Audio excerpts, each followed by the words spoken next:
देखो चेस्ट एक ऐसा मसल है ना, अगर कोई भी सामने से देखेगा सो मोस्टली उसका ध्यान जो है वो चेस्ट पे जाएगा। और अगर तुम्हारा चेस्ट बहुत ज्यादा अच्छा है तो तुम बहुत ज्यादा सही दिखने वाले हो। लाइक कोई भी शर्ट अगर तुम देखोगे ना तो उस शर्ट के अंदर तुम बहुत ज्यादा एस्थेटिक लगोगे। इसलिए आज हम बात करेंगे how to build an aesthetic chest. तो देखो चेस्ट के दो पार्ट होते हैं, एक होता है क्लैविकुलर हेड और एक होता है स्टर्नल हेड। तो क्लैविकुलर हेड जो होता है वो बेसिकली तुम्हारा अपर चेस्ट होता है और स्टर्नल हेड जो होता है वो ये रिमेनिंग पार्ट होता है। अब बहुत सारे लोग ऐसे बोलते हैं कि चेस्ट के तीन पार्ट होते हैं, अपर chest, middle chest, lower chest. तो ये गलत बात है। चेस्ट के सिर्फ दो ही पार्ट होते हैं, अपर चेस्ट और बाकी का बचा हुआ हिस्सा। तो अब देखो चेस्ट का फंक्शन क्या होता है। चेस्ट जो होता है उसका फंक्शन होता है ये, लाइक शोल्डर को पास में लेके आना, लाइक दिस शोल्डर एडक्शन। इसको हम बोलते हैं शोल्डर एडक्शन। ये हमारे चेस्ट का बेसिक फंक्शन होता है। सो इसलिए अगर तुम्हें बहुत ज्यादा एस्थेटिक चीज बनानी है ना तो तुम्हें इस फंक्शन को ही मेनली ट्रेन करना पड़ेगा।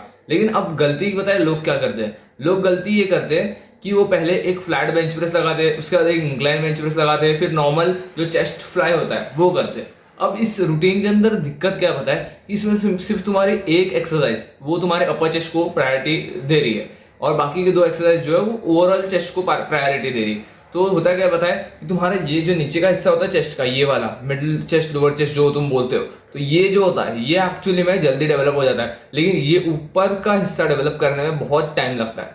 सो इसलिए अगर तुम्हें इस हिस्से को डेवलप करना है ना तो तुम्हें सिर्फ भाई दो एक्सरसाइज की जरूरत है। ठीक है, मोस्टली लोग तीन एक्सरसाइज करते हैं चेस्ट के लिए, लेकिन सिर्फ दो एक्सरसाइज के अंदर तुम इजीली चेस्ट को टारगेट कर सकते हो। अब उसमें तुम्हें जो पहली एक्सरसाइज की जरूरत होती है वो होता है एक प्रेसिंग मूवमेंट, और वो भी नॉर्मल प्रेसिंग मूवमेंट नहीं, इंक्लाइन प्रेसिंग मूवमेंट।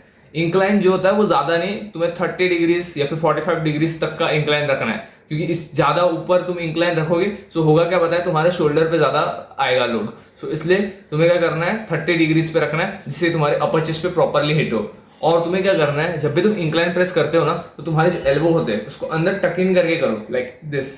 तो नॉर्मल नॉर्मल ऐसे प्रेस मत करो, लाइक लाइक दिस, हल्का सा तुम टक इन करके करो। सो इससे बेसिकली तुम्हारा जो अपर चेस्ट है उस पर ज्यादा तुम्हें फील आएगा। उसके साथ साथ तुम्हें करना क्या पता, टक इन करने के साथ साथ तुम्हें जो डंबल होते हैं ना उसको सिर्फ पास में लेके आने की ट्राई करनी है। लाइक जब भी तुम प्रेसिंग कर रहे हो ना तो तुम ट्राई करो इसको ऐसे पास में लेके आने की ट्राई करो। लाइक टच नहीं करना है, लेकिन तुम्हें जस्ट ऐसा करना है कि तुम पहले वाइड ले रहे हो और वहां से ऐसे लाइक पास में लेके आ रहे हो। ये like literally one of the best tip है जिसने मुझे हेल्प किया है। और जो सेकंड मूवमेंट जो बहुत ज्यादा इंपॉर्टेंट होता है वो होता है फ्लाई। फ्लाई में भी नॉर्मल फ्लाई नहीं, नॉर्मल जो तुम चेस्ट फ्लाई करते हो ये वाला पेगडेक वाला वो नहीं, तुम्हें जो फ्लाई करना वो होता है ये वाला low to high cable fly. Basically तुम्हें नीचे से लेके ऊपर ऐसे लेके आना है। और ये जो मैंने बोला शोल्डर एडक्शन जो चेस्ट का फंक्शन होता है वो यही होता है। ये देख रहे हो, इसमें अगर तुम देखोगे तो चेस्ट के ऊपर लोड आ रहा है अच्छे से। सो ये जो एक्सरसाइज होती है वो तुम्हें बेसिकली केबल पे जाना है और केबल के अंदर तुम्हें सबसे लोअर जो होता है सबसे नीचे वाला उसके ऊपर रखना है एंड यहाँ से ऊपर। ठीक है, जो प्रेसिंग मूवमेंट जो मैंने बताया इंक्लाइन बेंच प्रेस वो मैं रेकमेंड करूंगा तुम बारबल से मत करो। तुम्हें अगर प्रॉपरली हिट करना है तो मैं रेकमेंड करूंगा डंबल से करो, क्योंकि डंबल में वो अच्छे फ्लेक्सिबिलिटी मिलती है। और या फिर तुम स्मिथ मशीन के साथ भी कर सकते हो, वो भी काफी सही होता है क्योंकि उसमें स्टेबिलाईज करने की कोई जरूरत नहीं होती। सो ये काफी ज्यादा सही ऑप्शन है। और तुम्हें ये ध्यान रखना है कि इंक्लाइन प्रेसिंग में तुम्हें स्ट्रेंथ के ऊपर काफी फोकस करना है कि तुम्हारी स्ट्रेंथ अच्छी खासी बढ़ती रहे, तुम ज्यादा हैवी लिफ्ट करने में फोकस करो। एंड इसके अंदर तुम्हें 6 से 10 रेप्स तक ट्राई करना है। सो बेसिकली इसमें तुम्हें लो रेप रेंज के अंदर ट्रेन करना है। नाउ सेकंड जो मूवमेंट जो मैंने बताया वो था लो टू हाई केबल फ्लाई।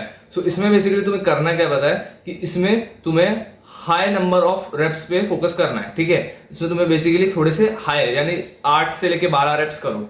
ठीक है, और इसमें तुम्हें वेट जो है वो ज्यादा नहीं लगना। ठीक है, वेट बेसिकली तुम्हें कम करना है एंड तुम्हें बेसिकली फॉर्म के ऊपर ज्यादा फोकस करना है। लाइक तुम्हें बेसिकली जब तुम ऐसे करते हो ना तो थोड़ा सा फास्ट, एंड जब तुम यहाँ से नीचे नीचे लेके जा रहे हो लाइक स्ट्रेच, तो इसमें तुम्हें ऐसे स्ट्रेच को लाइक फील करना है। You have to feel the stretch. जैसे तुम यहाँ से ऊपर से नीचे लेके आ रहे हो ना धीरे धीरे लाइक दिस, ऐसे किया धीरे धीरे करके जब देख रहे हो लाइक ये वाला जो मूवमेंट होता है ना जब मैं नीचे लेके आ रहा हूँ, तो इसमें तुम्हें एक्चुअल चेस्ट पे बहुत ज्यादा अच्छे फील होएगा। ठीक है, सो ये बहुत ज्यादा सही चीज होती है। एंड गाइस दो ही एक्सरसाइज करो एंड दोनों ही जो एक्सरसाइज है वो अपर चेस्ट पे फोकस है। क्यों पता है, क्योंकि अपर चेस्ट एक ऐसा मसल होता है जो डेवलप करना बहुत हार्ड होता है। मिडिल चेस्ट लोअर चेस्ट ये वाला हिस्सा बन जाता है, लेकिन ये अपर चेस्ट बनने में सालों लगते हैं। तो इसलिए तुम्हें दो ही एक्सरसाइज चाहिए चेस्ट के लिए, और एंड दोनों में तुम्हें अपर चेस्ट की एक्सरसाइज करनी। एंड अगर तुम ये दोनों एक्सरसाइज को करोगे तो तुम्हारा डेफिनेटली बहुत एस्थेटिक तुम्हारे चेस्ट बन जाएगी, अपर चेस्ट।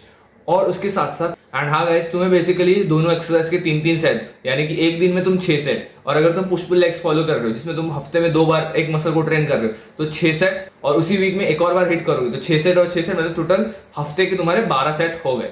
सो ये इनफ है for hitting your upper chest. यहाँ गाइस देखो, अपर चेस्ट अच्छी होगी तब जाके तुम्हारी ओवरऑल चेस्ट अच्छी लगेगी, नहीं तो होता क्या पता है कि तुम्हारी, अगर मोस्टली लोगों की पता है मिडल और लोअर चेस्ट, ये वाला जो हिस्सा होता है, ठीक है, ये वाला हिस्सा जैसे हम स्टर्नल हेड भी बोलते हैं, तो ये वाला हिस्सा मोस्टली लोगों का ज्यादा डेवलप होता है, इसलिए उनका ऐसे लटकने वाला लुक आता है, समझ रहे हो, लाइक उतना एस्थेटिक नहीं लगता वो लुक, ठीक है। एंड्रयू टेट का अगर तुम फोटो देखोगे तो उसका जो चेस्ट है वो काइंड ऑफ वैसी है, और डेविड लीड का फोटो अगर तुम देखोगे उसमें उसका अपर चेस्ट बहुत ज्यादा सही है, समझ रहे हो, उसका अपर चेस्ट बहुत डेवलप है, इसलिए उसका ओवरऑल चेस्ट काफी एस्थेटिक लग रहा है। एंड हाँ गाइस, बस ट्रेनिंग में फोकस नहीं करना, तुम्हें उसके साथ साथ डाइट पे और रिकवरी पे भी फोकस करना है। तुम्हें डाइट में हाई प्रोटीन होना चाहिए, और उसके साथ साथ तुम्हारी जो स्लीप होनी चाहिए वो 8 से 10 घंटा होनी चाहिए, तब जाके तुम एक्चुअली में मसल बिल्ड कर पाओगे। सो आज की इस वीडियो के लिए इतना था, मिलते हैं नेक्स्ट टाइम, तब तक के लिए बाय बाय।